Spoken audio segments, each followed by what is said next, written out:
What's up, guys? Welcome back to another video here on the channel. Today is going to be day 6 of the $100 a day challenge. And our first hand here, we are going to play Queen 9 of Hearts. And we are in the straddle here for $8. Our opponent's going to raise it up to 20. And we're going to decide to go heads up out of position here, hoping for something good. And we flop top pair, which is pretty good here. Our opponent is going to think it over, and then he is going to stab at the pot for $28. We're just going to make a standard call here, and when the turn comes another queen, we love to see it. We're going to check it over to our opponent and see what he does here, hoping that he keeps the aggression on. After thinking for a couple seconds, our opponent's going to decide to check. And when he checks there, we are going to have to stab at it on the river. Even when the flush comes in, we're not too worried. We decide to bet 59, and he's going to make the call. And we see the good news that he has aces. So unfortunate for him, but very good for us. And that's going to be it for the video today, since we won $100 on that hand, right? No, unfortunately, we lost $516 earlier. I was playing on my phone, so I didn't want to mix the video combinations. But we're going to have to play a little longer because we lost earlier, so we're going to be doing that. So right now we had Jack 6, and today's strategy that we were going with pre-flop is I figured that instead of just calling a lot, I should either raise or fold to get out of the middling hands and getting out of playing in tricky spots. So that's what we're going to be doing here. So if you see me raising in a kind of a weird spot, that's my strategy for the day. And I think that's going to be what my strategy is moving forward. I think I've been calling a lot of mid-tier hands and then getting stuck and kind of just punting away a little bit of chips at a time, or maybe getting lucky here or there. I'm going to try to just take down pots pre-flop by doing this, and then maybe save some money by just folding in some spots that I might call in. You'll see me limp a couple times as well with this strategy, so that if my opponent does raise, I can maybe raise over the top. So anyways, enough blabbering from me, and let's get into the gameplay. So you missed a couple hands, but I'm still up from when I rebought after losing the $500 earlier, and here we are with 4-5 of clubs. I believe we call it around 28 pre-flop. And we don't hit anything on the flop, so when our opponent bets 43, we are just going to think over for a second, and then we are going to lay it down. Not really much we can do there. We don't have a flush draw or a straight draw or anything. And moving on to the next hand, we have 7-6 of clubs here. And like I was just saying, this is one of the spots where we are going to make a questionable call here. When our opponent bets 20 and then somebody else raises to 60. This is a hand that 60 at these stakes isn't crazy. The straddle is $8, so this is really less than an 8 times the quote-unquote big blind raise. So we decide to make the call here, and that's what I was thinking in my head. Instead of looking at it, proportionate to the money, just thinking about it in the stance of the big blinds. So we're going 3 ways to a flop of 7-7-5. And we are loving this right now. We check it in flow to our opponents, and our opponents are going to think for a couple seconds, and both of them are going to check. When a jack comes on the turn and both of our opponents showed weakness by checking, we're going to stab at it for 100 here. And our opponent in the middle is going to think about it for a few seconds, and then he is going to stick in the call. So we are still feeling pretty strong. And going heads up to the river, the 9 doesn't change much here. We are going to look at the pot in relation to our bet here. It is 400. We're going to bet a little under 300 here, just trying to get some value from maybe a pair, maybe a pocket pair, pair of jacks, pair of 9s. And our opponent's thinking here, which we like to see, putting him in a tough spot. And when he goes all in, we're just going to call. And we were happy to call until we see that he has pocket 5s. So he had a full house, and we are going to lose our whole stack there. So very unfortunate, and just like that, we are down 1,300, and we are in shambles just like yesterday. Unlucky there. Maybe we shouldn't have called pre-flop with 7-6 for $60, and, that kind of is what happens, but very unfortunate when we do hit trips on the flop and our opponent just outflops us and flops a full house. Not really much we can do there other than just folding pre-flop. So down in a hole, minus 1,300. Let's see what we can do. We had some magic yesterday, and let's see if we can do it again. So here we are with King Queen. We raised to 24 and our opponent raises to 80. I don't love this spot, but I do decide to flick in the call. I think I was a little frustrated with that last hand that we played and just building off of that. So I called pre-flop, hoping to flop some magic, and we don't. When it comes ace-2-4, we just have to fold after our opponent bets because we cannot continue on that kind of hand. Then here we are in the straddle with King-Jack offsuit, and we are going to wait until it gets around to us to make a decision. This player is going to bet to 20, and this is the player that hit the full house against us earlier, so kind of looking for some revenge here. We're just going to stick in the call. We check it in flow to him, and he is going to think for a second and check it back. We hit top pair, and there's another opponent in. He also checks. When it comes to jack on the turn, we don't want to stab at it yet. We want to let one of our opponents bet, and then hopefully the other opponent calls, and we can maybe raise there or just call and go to a river. When this player bets 28 and the other player thinks for a second and he folds, we decide to just raise it now because we don't know. Maybe he's on a draw of some sort, or maybe he has a worse jack, or maybe he has a 10 and doesn't believe that we have a jack. So just trying to get some equity there. We raise, and our opponent doesn't think for too long, and he just folds. So we'll take a win there. Moving in the right direction is exactly what we want to do, building our stack up. Then here we are in the small blind with 9-7 of diamonds. Again, we're going for more of a raise fold strategy like I talked about earlier. So when our opponent bets 16 and somebody calls behind him, rather than just calling and being out of position all hand, we decide to raise it up to 64 here, hoping to get a fold and clean up that dead money. Our opponent does decide to call, and we flop pretty good when we hit top pair.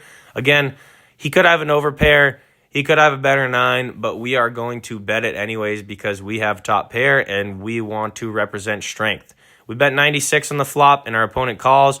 The 3 is not going to change much. Obviously, 3 is probably not in his range with the pre-flop action, so we're going to bet 170 on the turn. Our opponent is going to think it over for a second, and then he is going to ultimately lay it down, and we are going to win a decent-sized pot there, bringing our stack up to 1,000 off of our original 800. So we are still climbing back from that hole that we are stuck in. Here we are on the button with ace-3. This is one of those hands where I am really not loving it. It's a weak ace, ace rag. It's not the best hand, so we are going to raise it on the button here, maybe try to steal the blinds from these guys, and we'll probably have a better hand than most of the blinds here.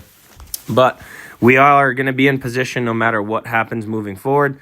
Our opponent's going to think here, and he's going to raise it to 104, and then this player is going to think it over, and he is actually going to raise it up over 104. He's going to raise to 200. So obviously, we're not going to proceed here. Maybe in the past I would have, but that's just not a hand that you want to go to a flop with and go to a battle with for 200 pre-flop. When our opponent raises to 20 here, we are in pretty good position. So with this 3-7, we decide to call rather than raise. It's not a hand I really want to raise with. And it looks like we made the right play there because this opponent is going to raise to 108 and he's going to get a call there. When we get a call behind there, we decide to flick in the call. Pretty loose call, but we are in position and we don't know what these guys are playing around with. All day online, guys have been kind of loose, so we're thinking about that. It goes check, check, check on the flop. We did at a pair of 3s, and when it goes check, check on the turn, we're a little confused, so we take a stab at it just to see where we are at. Even with the ace and the king on the board, it seems like our opponents were scared of that. And so when we stab for 170, even with bottom pairs, our opponents just fold, and we scoop up a pretty nice pot there. So that was a questionable play, maybe pre-flop, but it works out for us in the end. Then here we are in the small blind with king 5, and we raise to 24, maybe just trying to steal those blinds again. And unfortunately, that is not going to work this time. Our opponent raises it up to 96. Being out of position here with king 5, we are just going to lay it down and live to play another hand.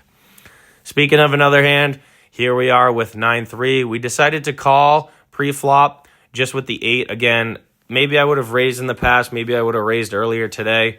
But we decided to just call that 8, and we flop pretty good here. We flop 2 pair. So we're going to bet 22, and both of our opponents are going to think it over, and they're both going to lay it down. So we scoop up a small pot there, but a win nonetheless. Moving forward here, we have ace-10 offsuit We are in the under the gun +2. We're going to choose to raise it up to 24 here. And when we see everybody behind us fold, we love it because now we are in position no matter what moving forward in this hand. This opponent is going to be in the automatic $8 straddle, and he's going to think it over and stick in the call. We flop nothing, but we are in position, so we're going to continuation bet here, just looking to maybe get our opponent to fold while we have position and then proceed from here if he decides to call, which after a couple seconds of thinking, he does call. The turn comes at 10. He's going to check it over to us after thinking for a second. So when we hit the top pair, we love it. Maybe he has a smaller pair that he hit on the flop. So we are going to continue betting. We bet 70 here, hoping that our opponent calls, and maybe he's on a draw here. There is 2 flush draws out there. There's a couple different straight draws as well. So we definitely want to put in chips because we want to make those draws pay for them. He raises to 200, and we don't love to see that. Kind of nerve-wracking. It's pretty big raise, 130 on top, but we decide to call. Like I said, there's a bunch of draws. When the 7 on the river comes in, it brings in the straight draw, the flush draw. We do not love to see that. So when our opponent checks, we are just going to check it back, and it looked like he was on a flush draw, so we scooped that pot up, and that was a good hand, bringing us up to 1383, which we love to see as we are grinding back out of that hole.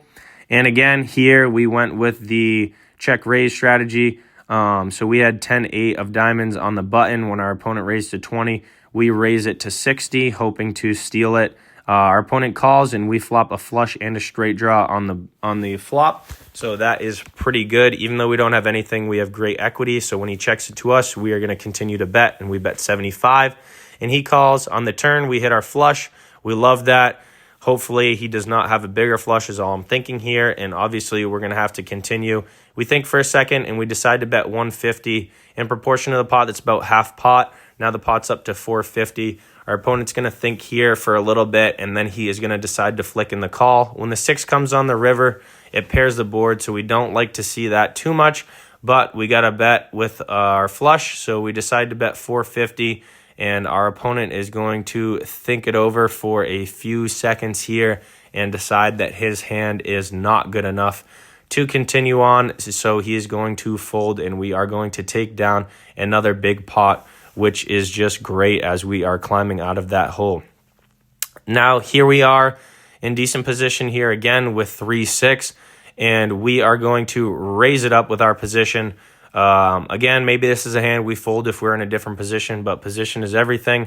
And when we raise, we scoop up those blinds and take a nice uncontested pot there. Then here we are. We decided to call with the ace-6 offsuit. Again, one of those middling hands, especially when we're in middle position that we don't exactly love to raise with. So we call, and we're going to go heads up to a flop. And when we hit middle pair here and our opponent checks to us, we decide to bet. King on the turn probably means that he doesn't have a king, especially when he checks to us, but we don't want to bloat the pot, so we check it. Queen on the river, we don't love to see. When he checks to us, we check it back, and we see that he had a pair of 4s, and our 6s are going to beat him. And then we wake up here on the straddle with pocket queens, and we are loving it, and we are just waiting for this guy to think it over. And when he thinks it over, usually it would automatically fold him here, so I'm a little confused of what's going on. And I sat there for about 2 minutes of the screen like this. I thought maybe the app glitched or something. And it looked like it was only my app that glitched, so unfortunately we didn't get to play a hand here with our pocket queens, and it just folded us out. Ending our session here, we had 1748, so we did win a good amount of money back. We were in for 1,600, so we won about 106 there, battling back from our early loss when we hit the trip 7s. When we finally got back on the app, we were back in, and we were down about 600-ish. We were down about 400-ish on the day still, so we have some work to do. We picked up Queen 8 here, and we won a decent-sized pot. Didn't get to break that one down because I was talking. But here we are in the button with Ace-King.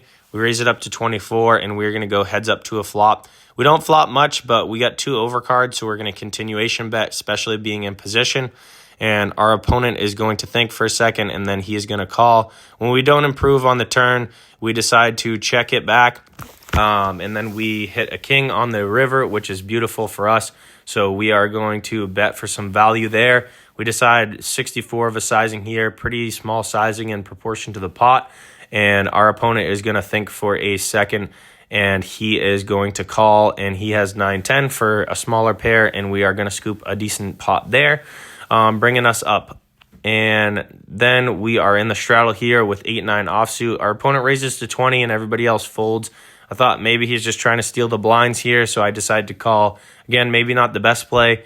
I check it over to him in flow, and he checks. And when he checks there and the ace comes on the turn, I think maybe I could bluff at it. And so I do, and I bet 24, and he folds. So we win a small pot there, continuing to grow our stack.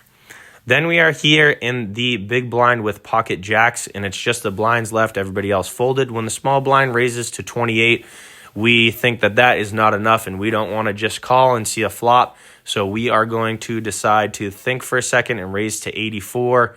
We don't mind if anybody calls or raises or folds. We have jacks. It's a very good hand.